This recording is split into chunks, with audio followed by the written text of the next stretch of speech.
first time I played high stakes on the lodge was like my first big shot. I took $150,000 to the game and I lost. I lost every dollar.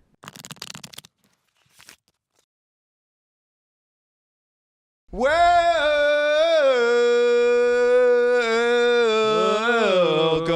back to the podcast. How are we doing? we have a name. Yeah, T1K. We have T1K. T1K, which will definitely not be copyright struck. Exactly. I think it's good enough. Yeah. Cheers. Do you have the button ready? When they see all nine of the people that are going to be watching this. I think we're going to get a lot more. I think you've got 19? some big fans. Cheers. This is tequila? Tequila. Good tequila. Okay. Oh, this is 10 and 11. Here we go. 10. That's 11. Yes, sir. Yes, sir. I don't take shots well. No, you look great.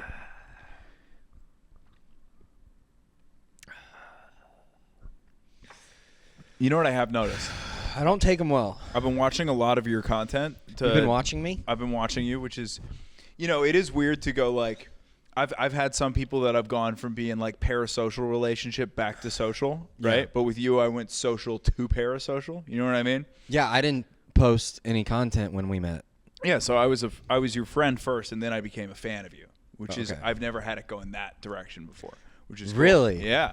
So I've been watching your Does video. Does that mean you like jerk off to me? I do sometimes. Well, the thing is, I like to Tell me more about that. I have two monitors, and I like to like jerk off in my bed, but I watch your videos at the desk, so it's tough because I can't jerk off at the desk because I get tired. That's nice. Yeah. That's the nicest thing anyone's ever told me. Yeah, so I just watch and I go, what a handsome guy. What a nice young gentleman. The star's back. She's Show. making her guest appearance. Just a lovely cat. That's Ada. Lovely cat, Ada. Welcome back to our cat pod. Welcome back to the Cat Podcast. I love doing a podcast. Well, okay. Well, vice versa. Mhm. I was a fan of yours first. I saw you perform at Vulcan, and I really liked your set, and I thought you're funny. Thanks, man. And I was just getting into comedy, and I was like, that's a fucking comedian. That's cool. Hell yeah. And then I went to the gym like later that week, and you were there. Dude, at Squatch Fitness. Yeah, I was like, hey, dude, you're Joe Begley. So, dude, I think like I might need to That was cool. rejoin Squatch Fitness because this came from that. Hidalgo came from that gym. Like all of the good things And maybe that I have just be going in my nicer life. to everybody. How am I being rude? Was I being rude earlier? No. Was I? You do lose. You lose it sometimes. But Brandon lost it today too, so we're even. Yeah. We're. What are you talking about? I lost it last week on last week's episode. That was when I lost it. When did you lose it? What happened last week? Because we're recording this one a whole week later. Oh yeah, last week. Oh yeah, because that was a week ago. That's Duh. right. That's a very good point, Brandon. Of course. But I feel like it all comes out in the wash. Me and Brandon are. Let me tell you this: if you are not at a point with your brosmanships where you can get mad at one of your friends and then still be cool, are you actually friends? No. Facts. No. You're not really friends. Because there's some people where you're like, you're new friends and you're still kind of like tiptoeing around each other a little bit because you don't know each other that well. Yeah. And you're worried that you're going to piss the other guy off. You're worried you're going to say something and then you got to fucking walk it back later. It's like, no, like, I was being gay with the headphones. Brandon got mad at me for it. Acceptable. We've moved on. It's fine. But, like, if we weren't real friends, then I'd be like, hey, I got to talk to you in the car afterwards about what happened up there earlier. We're not going to do that. It's fine. We're moving on. Everything's I remember, so my best friend, Maddie, we went on this trip, like 3-month trip around the world. And we were already, like, really tight, good friends. That trip is when we became family. And we became family we fucking hated each other. We were on top of each other for 3 months straight. Yes. Every day. And like 3 weeks in, we'd had enough. We were pissed at each other. We were over each other's shit. We didn't like how each other talked. We were just like, get this guy away from me. And we had to continue to like be on top of each other for 3 months, and we got like, we just we got through that, and that kind of was like it's a lot. I mean, like disliking someone and still knowing like that you love them all the whole time, like that's then you become family. You got to be able to just hate each other. Yeah, I mean, dude, and it still be all right. It's tough. I mean, I'm a 31-year-old man. I live with another grown man, Dean Sandfield, and we definitely had some issues recently where there were some things that were getting under my skin. Well, the people you have like the hardest times with in the world are typically family, like relational wise. 100%. A brother or sister or father or mom, like it gets really intense. It gets really intense. I mean, me and my dad, I mean, it's like we get fucking into it. And it's not, and you love him more than anyone. I do. On the planet. I really do. But it's like, that's dude, it's not like if you saw it from the outside, you would be like, what the fuck? I mean, it's not like a friendly, like, oh, these guys are like kind of butting heads a little bit. It's like they're gonna fight. They're gonna kill each other. Like they're actually there's gonna be punches thrown. Yeah, for sure. We've definitely had times where we've gone out for the day, for the afternoon, and gone to like dinner, and after we pull the car back in from dinner, the rest of the family goes inside, and me and my dad have to sit in the car and figure it out. And we're like, yeah, dude, he's like, I gotta work on it. I'm like, I do too, and I'm a fucking lunatic. And he's like, no, you're a lunatic because and then you guys tell each other you love him. You love him. Yeah, and then it's like, it's all right, tough. I love you. Yeah. All right, I'm sorry. I'm like, you should stretch more. And he's like, what? All right, what are we breaking down today? Okay, so this is a fun one for me. This is back in 2018. After I did that first set in New York, I got invited back to do another one at the Broadway Comedy Club, which is a notorious bringer club in New York. And I think this was a competition set. No, this wasn't a competition set. This one was just for fun. And we broke down a bringer one, your first one. Yes, ever. this is another bringer show. And this is years later, months later? This is 1 month later. This is 1 month after the first one we saw. Okay. This is just we can decide what happened in that month. If it was if you made improvements. Yeah, we'll see what happened. Well, I mean, the first one's pretty good. Key performance round MC. Please welcome Joe Begley.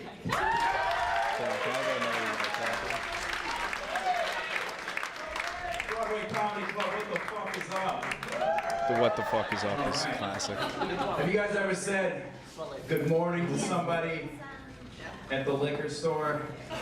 Same opener. Yep. That's about where my life is at.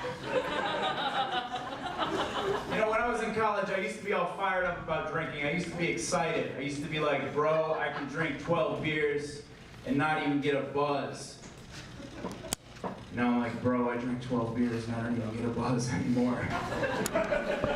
It's fucking awful. Hit the red button. But I feel like with the you look trajectory unwell. my life is going in, I wish I got a little bit of life advice, you know? I wish I got some direction in there.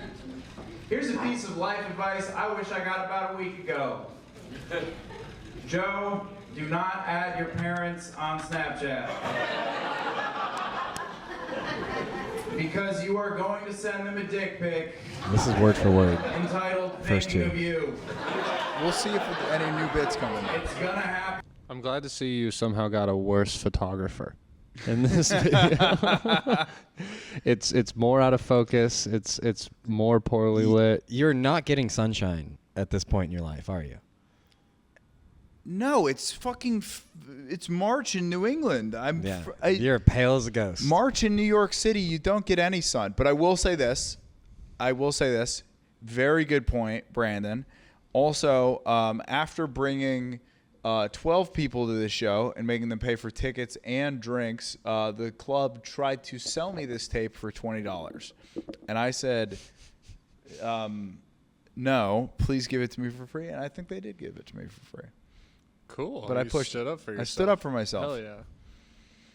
Yeah, the tape charging business is like the most criminal thing when they're like, hey, so here's $10 for your spot. But you want that tape. You did so good, Joe. You Joe, want you that did tape? so Would you good. like your Oh, tape? Joe, you want that tape so bad. And it's triple your pay. You're going to lose money, but you want that tape. You're going to regret it. Your viral clip's in that tape. It's in the tape. It's Jeez. a viral clip in the tape. Yeah. That's brutal. That's like, yeah, it's like hung over you. I only charge $10 for tapes because I feel like it's mean otherwise. You charge for them though. If it's not my show, if it's my show, I give it to you for free. If I'm recording at a show and you walk up to me and you go, "Hey, can you record my set?" I'm not the fucking Salvation Army. 100%. Okay, I'll give you $10. I agree with that because this is where it gets complicated. I don't think that you should sell tapes to people, but I also think that it's super fucking annoying when you do have a camera with you and someone else wants to do that favor for you. Like, you know what I mean? Where there's people where it would be like, I would hope that we've had enough favor exchange where I'd be like, I'll get you this one, and the next time I have a camera, just ask and I got you. Yeah. Or I'll send you your fucking shit from Hidalgo or something. But there are people in stand-up who are trying to sell $25 tapes right now. Yeah. Just because they brought their camera to the show, and it's like, dude, fuck off. That's fucking crazy that you're trying to do that. Yeah, it's like what JC was talking about last episode, where there's like hustlers and everything. The tapes, they do it. It's all bullshit. The guy we're talking about, Andrew Tarr, is not a scumbag either. He's actually like a pretty solid dude. So I've wanted to pull him aside and be like, hey, please stop doing that. Yeah. Like, why are you doing that? It's giving you a bad rep. You need to not do that. There's like a common connection between all poker players when you first get in the industries. Anyone that's a poker player long enough is owed money. And it's usually by more than one person. Because when you first get in, you have these people that befriend you and they seem like great people, and they somehow they get money out of you, and they never pay it back. They're all, like I had it happen to me. This guy got in close with me, became like my best friend, and then eventually like times were tough and he like pulled my heartstrings and he got like $1,800 out of me, and I was like a 19-year-old kid. Yes, you didn't have any money. No, that was like all the money to me in the world. I was between 0 and 500 all the time. Barely like I moved out at 18 and moved in with my friends, but I was like barely paying rent. Dude, we've somehow like never gone over this in our entire. Did you go to college or did you just? I dropped out. You dropped out. Yeah. Where'd you go to school? I got a golf scholarship to Johnson in Wales when I was.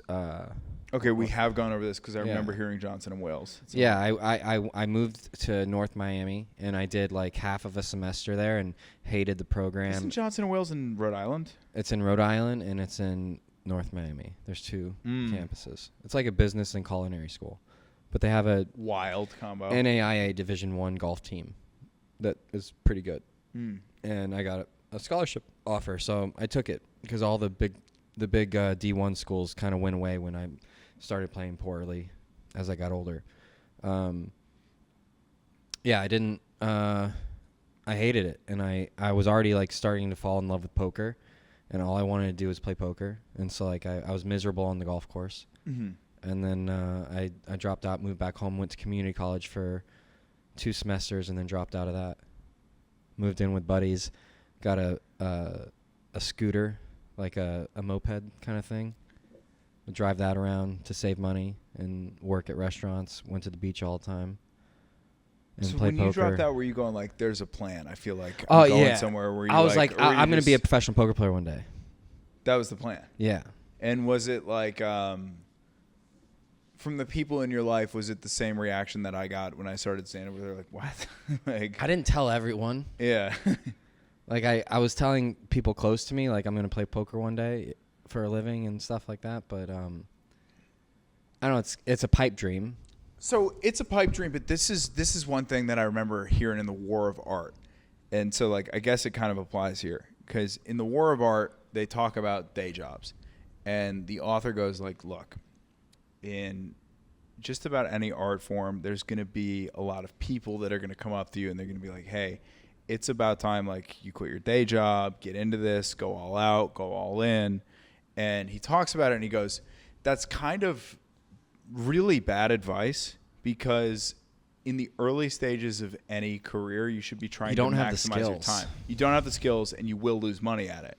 Yeah. So what actually happens... Dude, I was so bad. Yeah. At poker. 'Cause Like I had to earn every ounce of my I was so bad.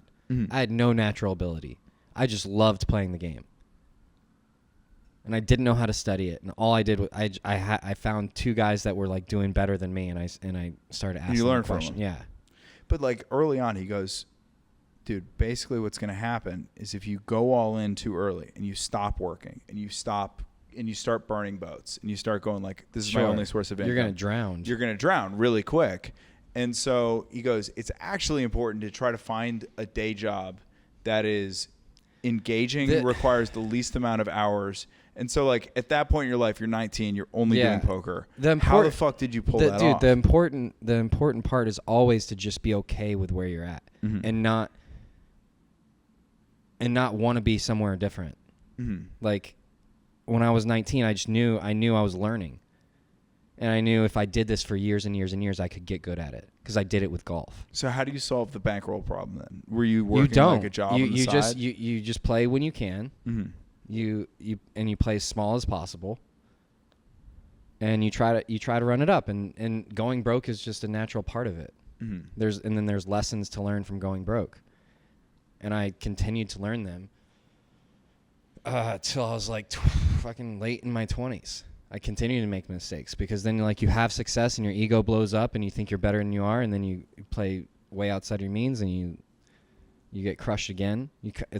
Poker will flatten you. Every time you think you like have it, it'll just flatten you. It'll come like variance will come along and you'll just lose for months in a row, and you'll question if you can do this anymore, if you have the skills, or if this is just like, is this possible to like make a living at this with how much variance plays a part.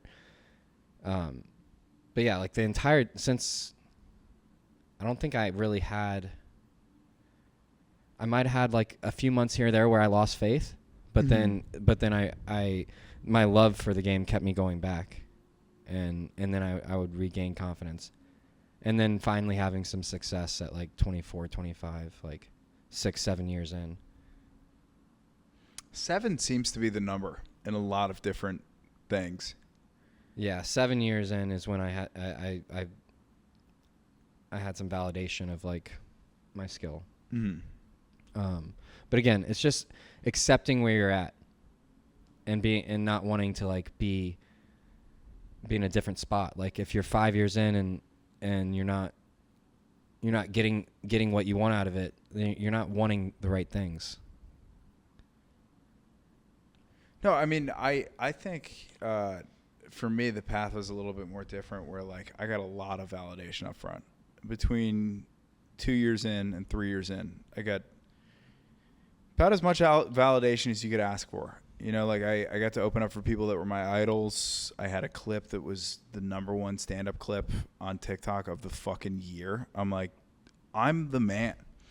And then the gap between year 3, so like March 2020, and basically the beginning of 2024. Yeah. It's like almost 4 years. Maybe it's not just poker. It's just life. Life will continue to flatten you. When your head gets too big, something will come along, some kind of drought or downswing will come along and just flatten your confidence and be like, genuinely, oh, shit. I didn't know that I could survive a drought that long. I didn't know that I could survive a 4-year drought, because it was like, that's what happened. It was 4 years of just like, oh fuck, of nothing popping, no validation, no offers, you couldn't like nothing, sell a show. Like moving down here and being like, okay, things are going really good, and then being you're like I'm gonna sell shows and I'm gonna do never mind. Like okay, like moving down back here, to the drawing board. I mean, it was fucking insane. The experience that I got moving down here, I don't know how many people are gonna have that experience, where it's like some of the biggest comedians in the world literally walk up to you after your second set in town and go, thank you for moving here. And then you go, awesome. And then you're getting praised like a savior. And then you never speak to them again. And you're like, what the fuck? And then you fall into obscurity. And you're like, what the fuck just happened? What happened? Yeah. Like it was literally as if it was like a a out of body intentional ego flattening experience from the universe where they go like, all right, he's already beaten down pretty bad. Like, we're coming out of the pandemic. The ego got hyped up. He got crushed for a couple years, but like, I don't think it's all the way flat yet. So what can we do? You're like, all right, well, there's a couple of people that he's been watching for years. Let's first set in town. Let's have them come up to him after, be like, thank you for moving to Austin. And then after that set, after they let him go deep, shake his hand and say, thank you for moving to town. Don't talk to him for a year. You feel like that's the move. That would fuck him up bad. Yeah. And that's what happened. And I was like, what the fuck is going on? Like, I feel like I just got turned on my head. But, dude, it made me, to be honest, when the mothership list came out, when these are the people that are going to be the regulars at the door. These are going to be the regulars at the club, and these are going to be the people that work the door. Yeah. About a year ago, I would have said this, but I wouldn't have meant it. Now I say it. I genuinely mean it. Thank God I didn't get in. Thank God. I mean, because it pushed me so fucking hard to go like, all right, this is the path that you wanted to take, and this is the path that you have to. And I'm like, I'm on this path now, and I'm going so fucking hard, and it's working. It's fucking working. Yeah, this is reminding me a lot of how how important habits and your process. Mm-hmm. So the first time I played high stakes on the lodge was like my first big shot. I took $150,000 to the game, and I lost. I lost every dollar. I didn't play particularly great. All $150K. All $150,000. Wow. I got felted. I couldn't even pay the NIT tax. Like, I was the loser of the NIT game. So I lost $150, and then I owed the table $3,500, and I had a friend at the table pay for me, so I would pay him later. So I get fucking crushed, and I turned my phone off because it started blowing up with like, oh, I'm so sorry, it didn't go well for you. Like, oh, how are you feeling? Oh, it's like just sympathy and pity, and I'm like, oh, I just turned it off. I went home, but I like the next day I woke up and it was like 8 or 9 o'clock.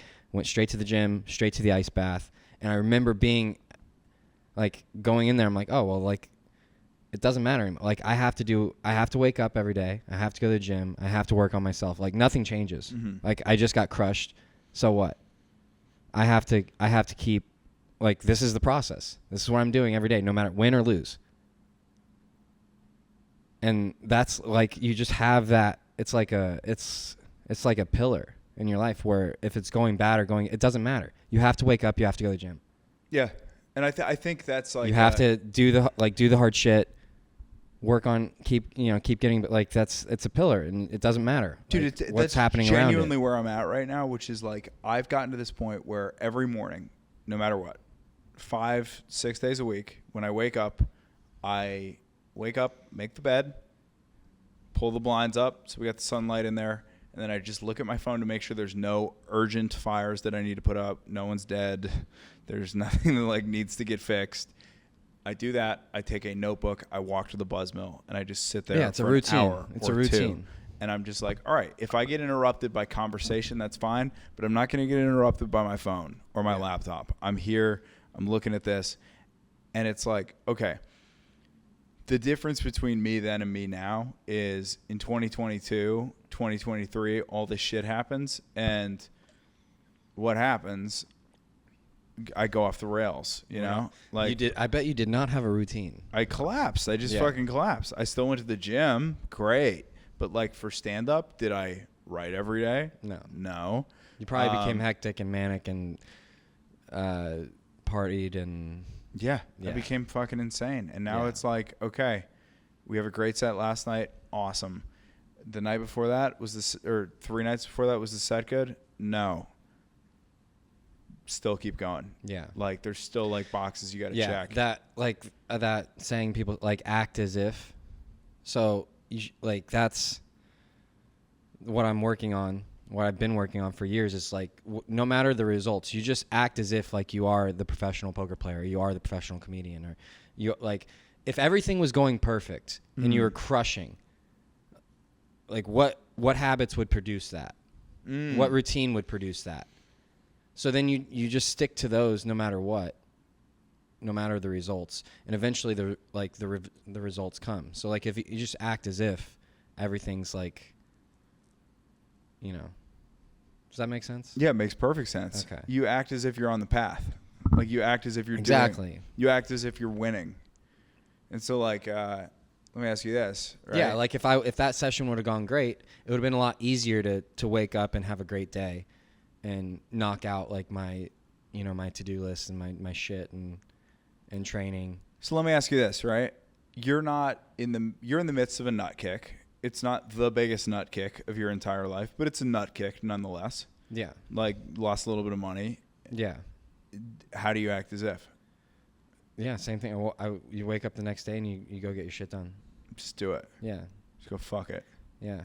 Straight to the gym, into the cold, stretch, train for an hour, and then sauna for an hour. And then, I mean, whatever's in, like it's beat out of you. You don't have like any energy to be anxious. Mm. You just got it all out. I mean, it's pound the pavement, baby. Yeah. Everyone needs to needs to get a lot of sunshine, move their body. Like you just have a body, you got to do it. There's no ands or buts. Somebody needs to tell that to the Joe Begley that we're looking at from 2018. Hey, man, dude, you needed sunshine. Get some sun. I had that talk with like my brother because he was introverted, and he was like a Twitch streamer and stuff, and he Just the one that passed? Yeah, very, very sedentary, like didn't go out too much, and he's like, "Oh, I'm just not like a gym person."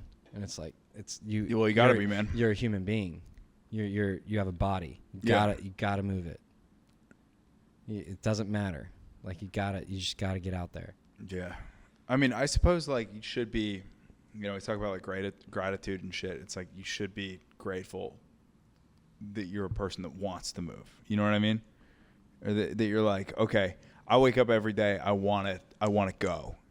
Like I wake up every day. I don't want to stay in the room. Like I need out of the house. Move, go. And it's like, I don't know if it's a trait, right? Or is it a trait or is it a fucking skill? I wasn't always like that. Yeah, you sort of had some like chubby boy tendencies for sure, right? I was skinny fat. For a long time. Yeah. Yeah. And then just getting older, I guess, and then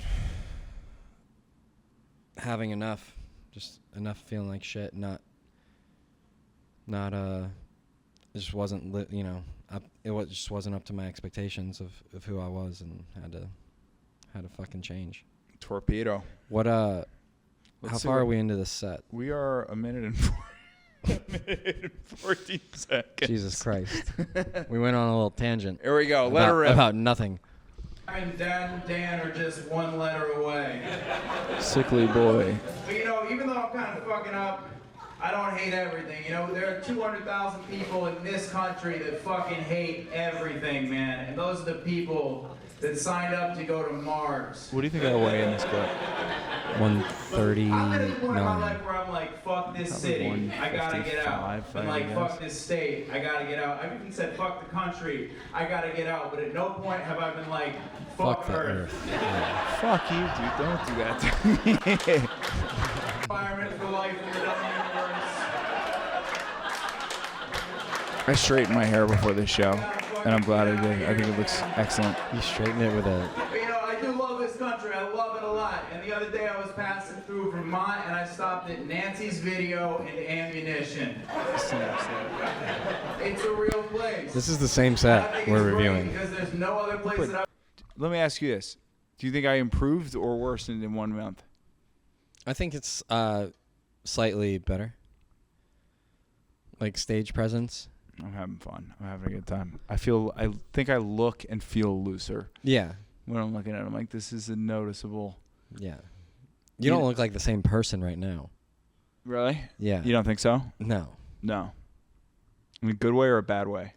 You look better now. You look sick. Yeah. you look like. I mean, look at that bicep, dude. Look at that fucking. You look bicep. like you need to lay down in a hospital bed. Give me some TRT. That boy, yeah, that Joe needs some TRT. The thing was, at this point, I think I thought that I weighed at some point in August of 2017. I claim to have weighed 180 pounds. There's not a fucking chance. There's no way. Because I got to be like 160 right there. I think maybe 155. Down bad. All right, let's see if there's anything new in there. Let her rip. This is not going to be a smooth transition, but I got a sister in college. Oh, new. I forgot about this part. Okay. Having fun. Look at him. My sister's a freshman at the University of Rhode Island. It's pretty cool. And she wants to join a sorority. My grandma is pretty opposed, though. My grandma says, Nina, you do not need to buy your friends. I'm like, well, Grandma, that's exactly what we did with you. What do you think you're doing in that nursing home? So mean. Shout out my grandma. She's 95. The best. I love You her. by yourself? I hate that joke. Yeah, but, So mean. I don't know, man. There are some people that I hate. Am I hammered? Am I going to do the Mars? I hate people that eat taco salad. Turn it off. Taco salad, the taco salad bit, Turn it off. and then you bridge that to cocaine salad. Yeah. Yeah, that you chop up the cocaine, right? Right? Am I right? Yeah. Thank you, JC. What I was realizing though is like I need to put up more stand up on YouTube because I'm looking at it and it's all like, oh fuck, this is like old as shit. Really old. It's all just ancient. Yeah, how is that going? The old YouTube. Inactive. I haven't really been focusing on it. Ooh, do we have a poker hand? Yeah, we got a poker hand. Yeah, I do not believe Mickey's hitting the heights of 5'10". I don't think so, but I don't know. Garrett Always seems Adelstein, Phil Ivey, Matt Berkey. I know Matt Berkey. Garrett under the gun with a big Duke. Raised a And Mickey, the professional Baccarat player. Really? Yeah, which makes no sense. That exists. You can make No, money it from doesn't. baccarat. So No, Garrett opens 8 scams exist. From out of position, goes to 4,000. So Mickey 3-bets to 4K with 5-4 offsuit from the small blind after Garrett opens under the gun. This is not advised. Looks like he's gonna This call. makes no And sense. they're deep. We usually don't see Mickey. I mean, Mickey's been on just But they a are tear. deep, Actually, it's a 4 and, bet, 4 bets yeah, to 4 bets. 15,000. And Mickey Yeah, they're super deep. him in the pot. So 4-bet pot. So Look at the vape that he's got on the stack. That's crazy. It's just totally whiffed here. Yeah. King 10-9 all hearts. Whiffsville. He's got nothing. He's fucked. He needs 2 4s, 2 5s, or a 4 and a 5. Would there be a reason to bet that hard with a 5-4 no. and not even the same suit either, So right? I mean, the reason is to hope that your opponent missed this board and to somehow get him to fold. But this makes no sense. And like the announcer said, this is lighting money on fire. For 15,000, yeah. What time is definitely not something that Garrett is usually accustomed to seeing. He just Do you know this guy with the fake tat? Face I know tat? both. I don't know them personally, but I know who they are. I've never met them in person. But I've seen them play a lot. A lot of table moves. Yeah, well, this isn't the greatest turn either for Garrett. Not the best. Also, like Mickey's So wait, not very pause experienced right player. now. Sorry, Brandon. The right now sounded insane. Pause right now. So there's a potential here for Mickey to throw some confusion in there, right? Thinking like he could pretend he has a jack, or could pretend he has. I mean, the line that Mickey's taking is it's not really believable. It doesn't make any sense. He 3-bets from the small blind. He gets 4-bet. He calls out of position. Garrett's got the betting lead, and then on King 9-10 all hearts to lead small is just extremely fishy. It's like alarm bells in a good player's head of like they don't have anything. Like this doesn't make any sense. Got it. Is he at all? And then he bets small on the turn, which yeah, again, like this story is just not believable. Ren? Is he at all worried that he maybe has a straight though with that? With those Garrett? cards? Yeah. Yeah, sure. So Garrett has a hand that's never going to raise because Because hearts there or are some a jack. There are some times where potentially Mickey has something, and that something is now most likely ahead of just top pair with 4 to a straight on board. But the majority of the time, he's going to have absolutely nothing and have Mickey, drawing very slim. So yeah, Mickey's tattoos are fucking insane. The only thing to do here is just call. It's not shaping up from right. Garrett. Yeah, look at this turn card. One liner to a jack here. King 10-9, all hearts turns a queen. Garrett is good enough to sniff this out and to put the money in. There you go. We are at 101,000 here. Wow. River It's a blank. So yeah, the line is like extremely fishy. So it's He like, looks like he's losing, too. and He's feet bombs Garrett has to here. just call turn and allow him to keep firing with his air. What did you have when I bluffed? The queen 10. What did you have? A small pocket. Huh? Small pocket. Okay. I can't call. The whole board beat. Wow. He's going to bomb it. Besides, put queen 10. Yeah, of course. I think he might have announced 60. Ah, Let's that was see. Yeah. Yep. 65,000. Woo! Okay. 65 to call. I don't, What is that? What? What's the He's bet? putting it back in his hand? Whatever he wants. Wait, hold on. 60. What the fuck just happened with that? So I think that was a mishap of he put in a certain amount of chips and announced. Mm-hmm. Yeah, I'm not quite sure. It sounded like he said that he said he was betting 60K and then put in 65, and so she Yeah. was like, "You said 60K." Yeah, verbal's binding. So once you announce the size of a bet, you can put all your chips across, but it's only going to be the size that you announce. But regardless, it's like when you go in like that on a bluff, if you're pulling chips out of the middle, it's not a strong. Like the way that he look at his body language when he does this. Like, yeah, I mean, is he this just a tell to you. He just put so. Because go back like 2 seconds, Brandon. So People watch, that don't play a ton of poker have a harder time counting the chips. So watch him take it back out. I don't, That doesn't look strong to me at all. What's the Brandon, bet? does that look strong to you? Whatever he wants. No, but he almost does a good job of 60, looking I like don't so wanna, irritated, like he's like, whatever, it doesn't matter, I won the Yeah. hand, I don't want to poor etiquette. You're good, dude. You're good. Seems like bad acting to me. I think he's. Fuck. Oh, so many tough decisions against you. Been Pa- wrong. pause every for 1 time, second. folded a bunch. When you do something like that, like when you do one thing that I certainly learned watching this is like if you're gonna make a bluff like that, make sure you put in the right amount of chips that you say you're putting in, because it's very hard to act correctly while you're pulling chips out of the middle. Like it seems almost impossible. Like while he's pulling those chips out, I feel like when you say 60 and you put in 65 and you have to now remove $5,000 in chips out of the middle, if you are doing it out of a position of strength, people are going to see it. And if you're doing it out of a position of weakness, people are going to see it. Because like I think you're looking too much into it. I don't think so. Oh, okay.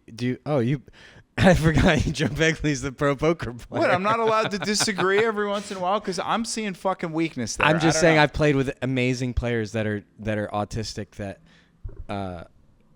they just happen to be autistic, but So it's not a tell. No, it's not really. It's not really a tell. What it like? There's some really strong high level players out there that will always announce their bet sizes, so that there's never an error in their betting amount. So because it can happen to anyone. You accidentally even shove a chip in. Yeah, well, you miscount the chips in your hand, and you put across too many or too few. And so by announcing your bet size, it ensures the fact that you get the bet size correct. And so there's a ton of pros that will announce the amount and then take across the chips and sometimes take some back or add some. It's not that big of a tell. But with that said, there are like tons of tells that he's giving off this hand, and he is giving off a lot of weakness. So what are the tells that you're seeing so far?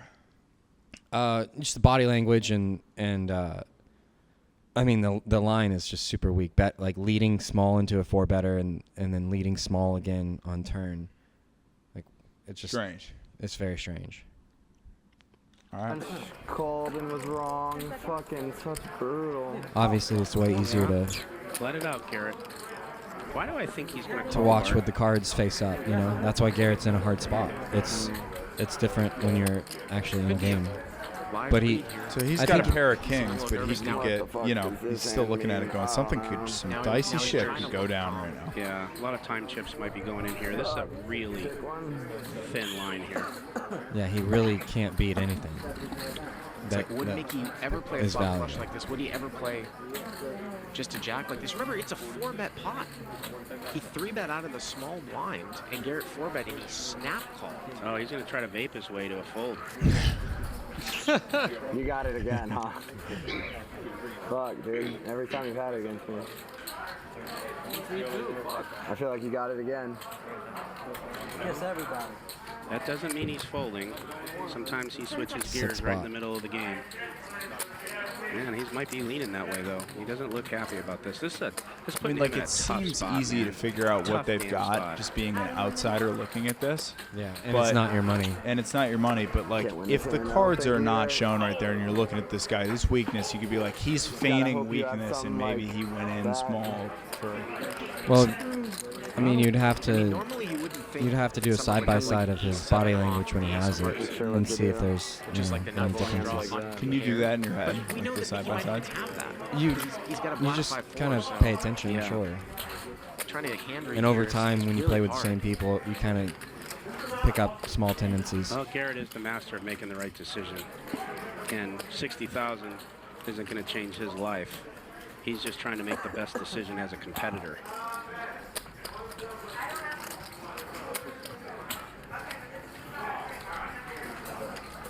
Seconds. 10 seconds. Clock has been called. Yeah.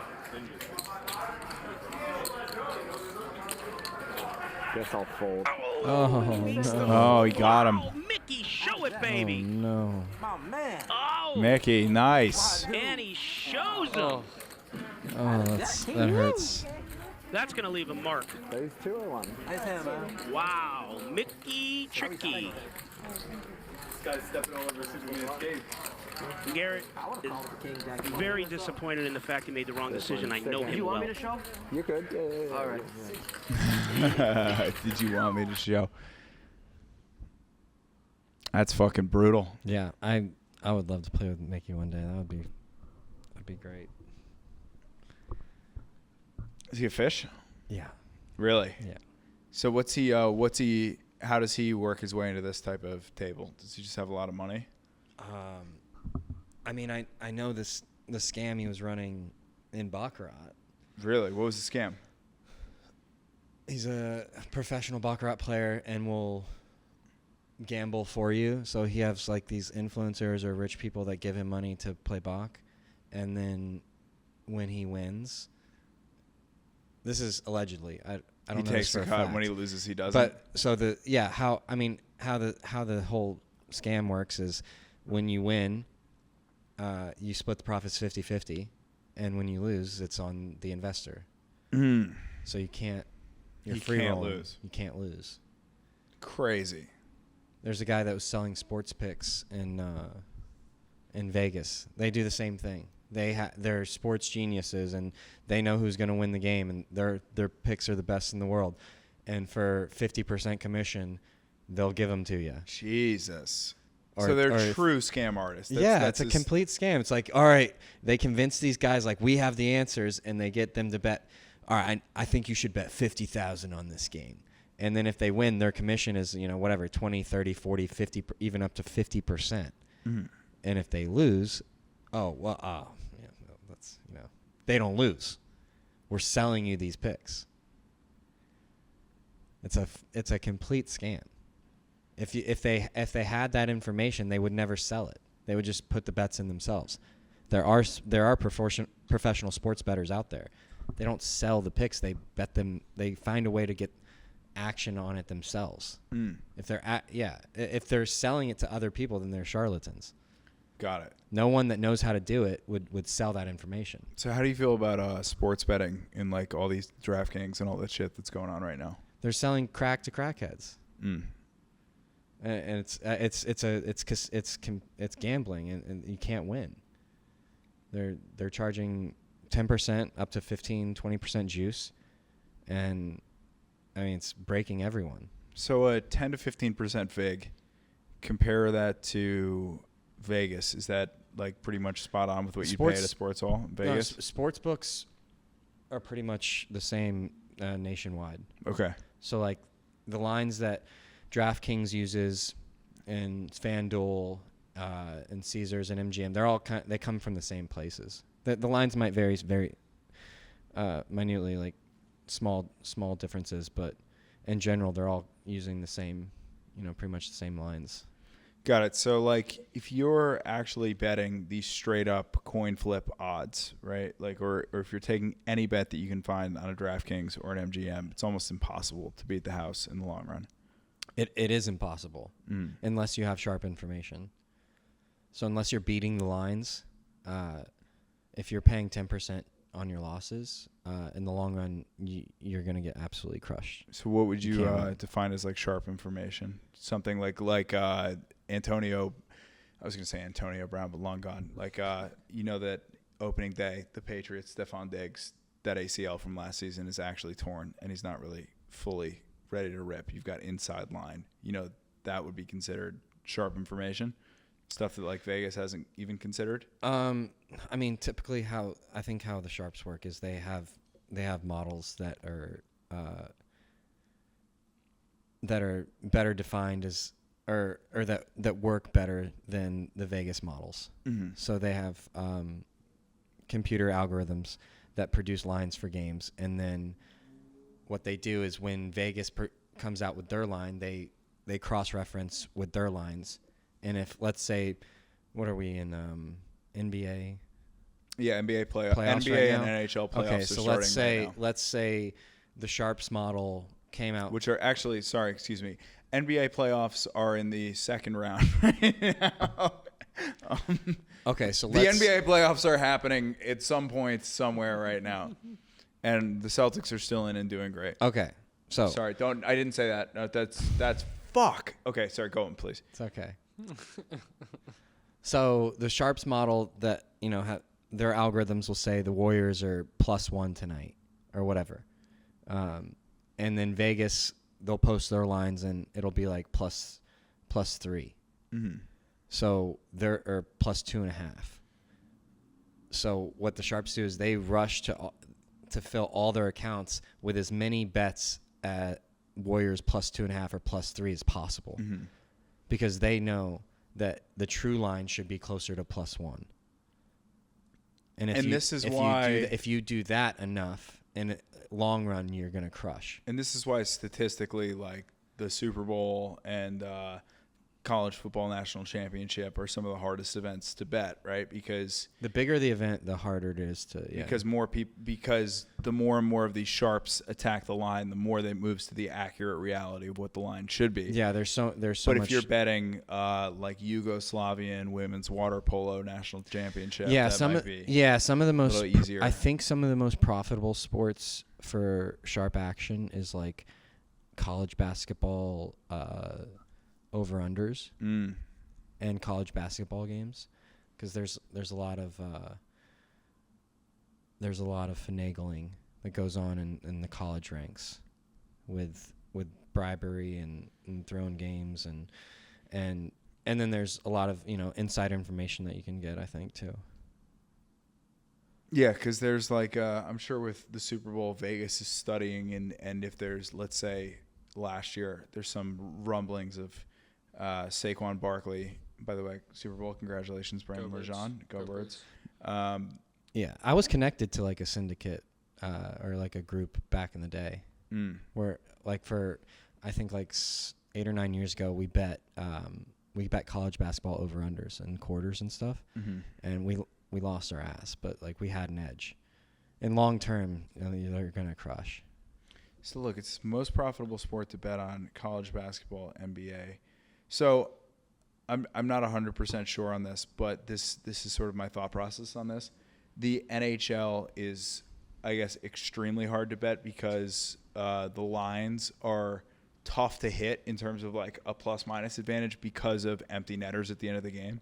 So like the difference between winning by 1 goal and winning by 3 in terms of like in terms of NFL, right? Winning by 1 touchdown versus 3 touchdowns. That's a huge difference. But in the NHL, you're up by 1 goal. The other team pulls the goalie at a minute and a half. You bank 1 in. Good, got 1. And then they do it again, and you get another one. Now you win by 3 instead of winning by 1. It's a lot closer game than the end score would have you actually realize.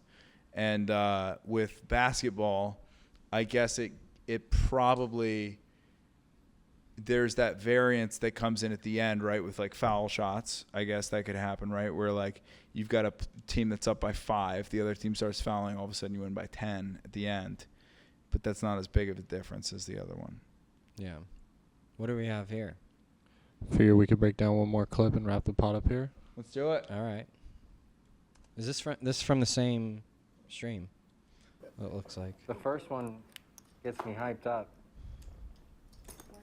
E-Fan. With the Gretzky hand, raised to 125. Hey, Bulldog, fuck you. I heard you've been talking shit. No caging you then.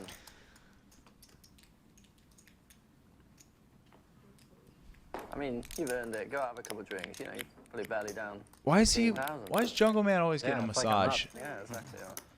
Just celebrate. That's not Jungle Man. Oh, it's not? Who's that? There's the set for E-Fan. I mean, look at you, bro. Come on. This is not good. Okay, so this is bad. You are looking at this. You're borderline smiling. Like, look at that hand. God damn. Ace 8. That's good. That's about as good as you can ask for. But little do you know, I think E-Fan, I was having a conversation, and that's why I was. Oh, really? Yeah. No tells. Celebration night. I'm not saying I don't have tells. I'm just saying I was in a conversation. I'm saying show and tell, baby. Smiling. 2 pair for T1000. Watch out, folks. Not tilted any longer. As T1000 goes for the raise. Man, that sucks. Yeah, this is a bad spot.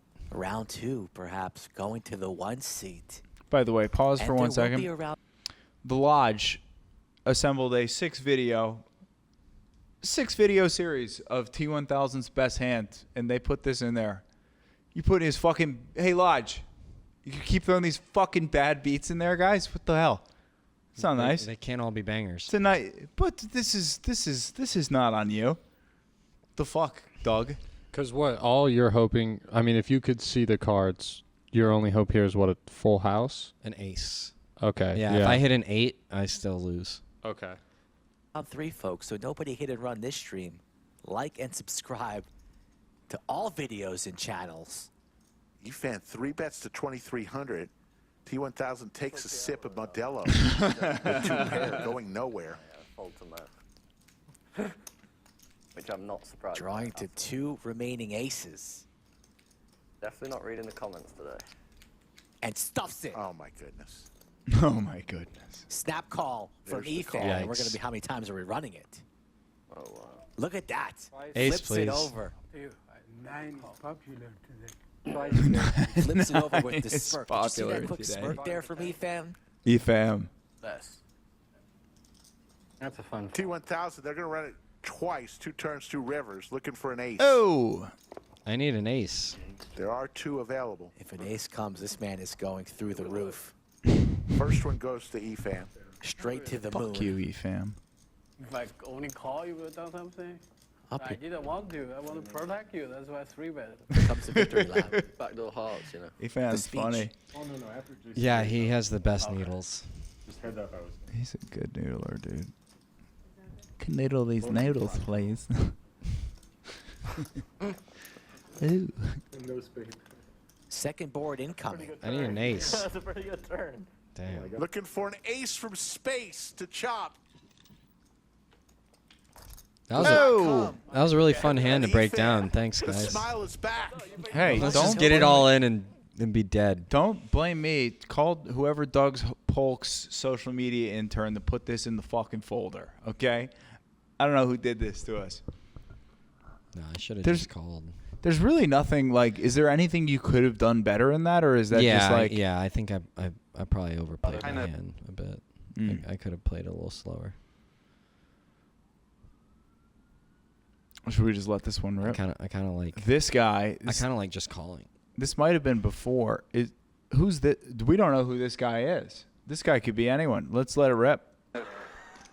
Shit, I'm gay. Kind of forgot all about it after she. No, JC was in the game. This was more recent, I think. How was she allowed back? 10-3 diamonds. I remember her first time on here. She said she has a few sugar daddies. Oh, Wow. yeah. 10-3 diamonds. That's not a good hand. Oh, there's some dumb dudes out there. You never know. But the Nick game is on. I'm gonna make a folder of T1000's best hands, just like on YouTube, so people find it. It's just whole videos of you me getting losing. smoked in live stream. I need Wow. Some diamonds. 6 checks, 1 check.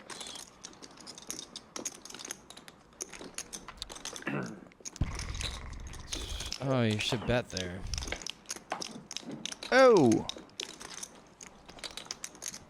This is like how to misplay hands breakdown. I should have bet flop. 1 check. Wait, stop. So explain why you should have bet flop there. Because I have 10 high and no showdown value. But I do have backdoor straight and flush draws. So it's time to start applying pressure to like get some Weak better hands out of there. Yeah, we'll get some stronger hands that we can't beat. You know. So you got 10-3. So there you got like ace jack or like if you put some pressure on, you could get somebody that does not have 2-pair going out of there. Yeah. Well, yeah, we need to apply pressures to ace highs and king highs that miss, king 10s, king jacks, king 9s. Brandon, you got that for the comedian poker game locked in? Got it locked in. So All right. like me checking this this flop is I don't think it's great.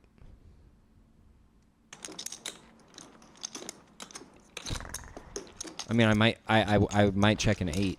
So now I could start repping the 8, which it looks like I'm doing.